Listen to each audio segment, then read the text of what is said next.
time. I mean, the last time we really saw Heat, obviously on Nuke, me and you personally, that was back when they were still double ponies, so quite a long time ago now.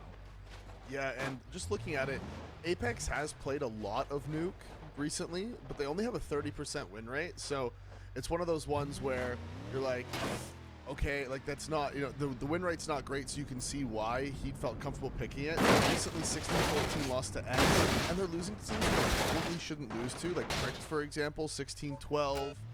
Skade 16-11, Tricked again. So you know what? They lost to Mouse and NXT as well.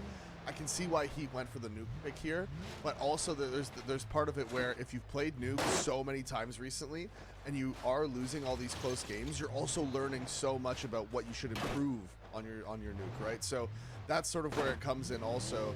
It's a little bit of a risky pick, especially since Apex is going to get to start on the CT side, given that it was his pick. But if he can pick up Nuke, I like what you're saying, I think he does pick up Nuke on Overpass and Ancient, you have to leave it to Apex. Overall, the beat is quite one-sided towards them, but they're the upset kings. They always somehow pull it off, specifically in qualifiers as well. Yeah. It just feels like they go on to the next level high, and one man who certainly helped with that is Coco as well. To yesterday's games, he was ridiculous in terms of his individual plays and the aggression. I put on Inferno. He was at T-steps in the first 25 seconds of nearly every round.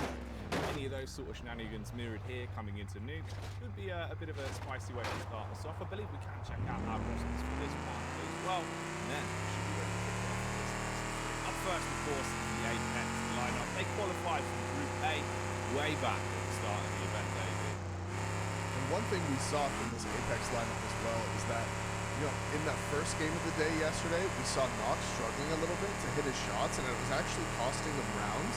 Didn't end up costing them the game. They won 16-8. It was fine.